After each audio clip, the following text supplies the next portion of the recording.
practice helps you to move away from ritualized teaching. But what if this reflective practice itself becomes a ritual for a teacher, and just for the sake of that ritual, you know, as a teacher I write this, that evaluation and I reflect on my practice, and that's it. It's not being added as an input into my future practice. So, you know, how to help this thing that this reflective practice is not becoming a ritual for me. Well, I think there's a good point there about what you might call. Beg your pardon? What's wrong with your Nothing at all, but I can't connect it to my computer, so if I can, then we're all happy. That would be lovely. Do they need a CPU down here? I don't know what we need. You just carry on. I will carry on. I will try to Thank copy you. up with your LCD. Yes. Let me just respond to that point, please, because good point. Could reflection just become routine? Yes, I think at one level. I think as we learn new ways of reflection, so the last section of my presentation is about technology, new technologies. They are a gift to us for learning about teaching. So I think what you want is the idea that reflection is multi-dimensional. Right? So writing about things is good, talking about it is good, but capturing us on video, capturing us on DVD, this is a new way of us learning about teaching, and I would like to offer a few ideas about that. So we're keeping us fresh about that. Yes. It's going to be exciting. That would be lovely. And also I think there is another challenge. Okay? The challenge is that teaching is a lonely profession. You spend most of your time alone with a lot of people. And reflection, therefore, as Sean suggests, is mostly at the immediate stage by the individual. As a profession, and I mean globally, we are less good at knowing how to talk about good teaching. We're quite good at talking about problems. Oh, I had a terrible, lesson was bad, or child was difficult, or parent was awkward, or something. This is an easy stimulation to reflection. A problem. And Sean always says, what people do is, when they see a problem, then they have a solution. I agree. But, what if you don't have actually many problems? Why would you reflect? Your point. You don't need to now, you just... So I think the challenge in the 21st century is not just reflection because things happen, but a way of reflecting which is at a deeper level about acquiring expert teaching. I've come here tomorrow to talk about expert teaching as I see it, and I want to connect the idea of reflective practice with the very best teachers and how that relationship might be developed. It's quite seductive at the moment, there might be something to happen. Okay, now one of the issues is what helps us all reflect. So I'm going to give you an activity to do, and this is very convenient because we can then sort this out, hopefully. Okay. Okay.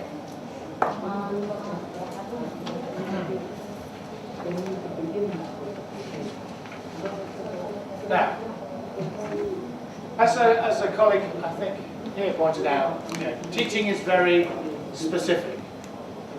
This group, on this day, teaching 14-year-olds, they are like this. Teaching an A-level class, they tend to be like that. Teaching in Pakistan, teaching in England, teaching in the US, teaching in Texas, teaching in California. Every situation, every school is different. So when I bring an example along for us to talk about, it comes from my culture, and the schools I'm familiar with, they will be different to yours. In some ways, perhaps, that's quite a good stimulation to reflection. It's not exactly your teaching situation.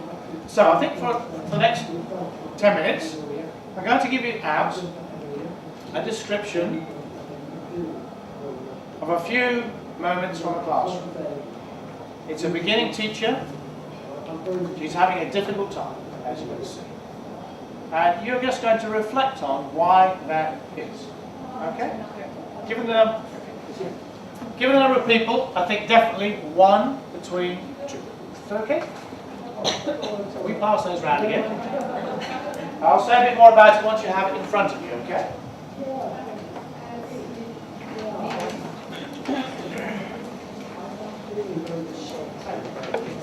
Turning off your computer because Turn off and on. I have this on.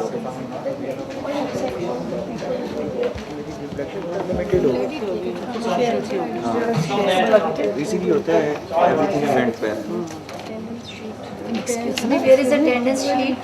अच्छा वो पे रखा I think I've run out. एक एक रखे दो रखे I'll tell you about it. Yes. so what's this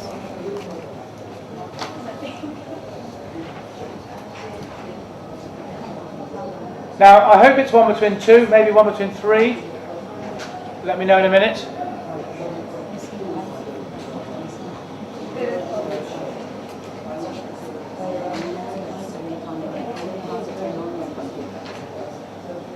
Well hidden on the side. I'll need to put my username. Okay, can we pause? Okay. If you put your hand up, if you have not sight, you can't see one. You can't see a copy. Okay, so everyone has it. Right. This is what I would like to do. I have not signed. You don't have it? Can I see one? Anywhere? Can someone? Maybe. Sorry. बस ये message आना चाहिए आपके पास headphone Okay. Right. This is a situation which I'm going to describe as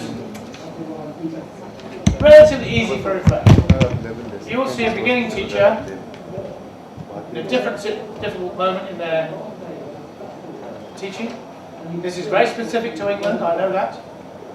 This is a class who are not well behaved. Now, whether this is different to how you feel about your classes, I don't know. But actually what's important, I think, to reflect on is what she has not thought about the students' learning. Okay? Now, she's doing some teaching about fairy stories, traditional tales. Now, this is a common topic in the secondary school, when what the teacher wants those children to do is think back to when they were young, little, and when they had these stories as children, as little children, and begin to understand how those stories work. So this is a lesson in English as a subject. What I want you to look at very carefully is how she has organised her learning environment, her room. This is a mixed class. Some of you may teach mixed classes, I know some don't. Varies, I know, across the country. So this is a mixed class. There are gender dynamics happening. There is something about the way she expresses herself and tries to connect with the class that I think you can look at. And then finally, I think you can look at the idea of how she has begun what is a scheme, a unit of work. This is the work for several weeks. She starts off by talking about that in a particular way. So I'd like to use all your years of experience and expertise to look at this situation and just reflect on what are the problems as you see them, what are the challenges. And this is the point in the end.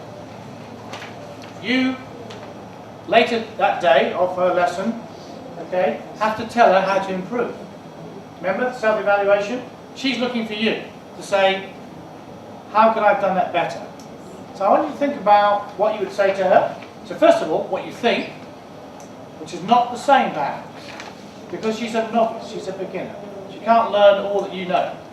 So first of all, look at the situation with your colleagues and think about what the problems are, and then think, well, what can we tell her that would help her next time she's teaching this particular group of children? Are there any words or phrases in there, if you've read it already, that you find difficult or you'd like me to try and explain? NQT means newly qualified teacher, so their first year of teaching. Is there any other word or phrase you find confusing, because very likely. Then you have 10 minutes-ish to read it, think about it, and talk to your neighbours about the problems and what you would say to her later that day. Okay, let's share our knowledge, share our reflections. So I'm going to ask the group at the back, anybody in you may not be a group, someone on the back table, to start us off with your comments on what are the issues, what are the problems going on as you see them in that bit of teaching. Yes, please. One of the issues was that she started off with the lecture even though when the class had not settled yet. There was still considerable noise, and she had started with the new topic that this is what they are going to teach. So she did not have the attention of all the students with her. So when she begins, she doesn't have the attention that she needs. As she's chosen to start with attention, however, she's depending on herself to get everything going. No activities, nothing else. She doesn't get that, so she's got no way to then get going, to start with us. Okay, thank you.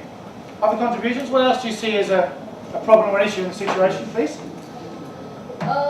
The seating arrangement was also not quite appropriate because there were more of boys, less of girls, and all the girls were sitting together, all the boys were around them, they could have eye contact, they could be mischievous, plus the difficult group was at the very far end.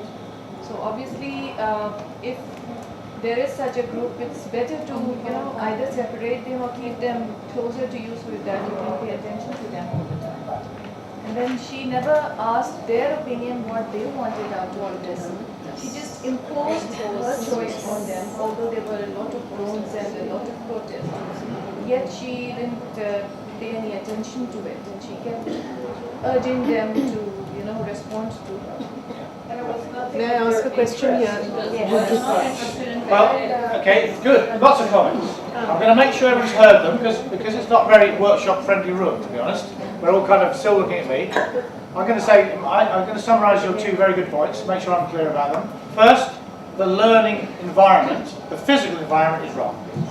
Okay? She has gender problems, girls all together at the front, boys all round, being difficult, so that's not healthy. Difficult children, she doesn't quite know how to put herself in relation to them. So first of all, the physical setup is a challenge already. And she, of course, as a teacher, could have changed that before they entered that room. It's her classroom. She could have said, well, no, I will boy, girl, or random, doesn't matter. Just make sure that it isn't like that. So the problems in the classroom are represented by the physical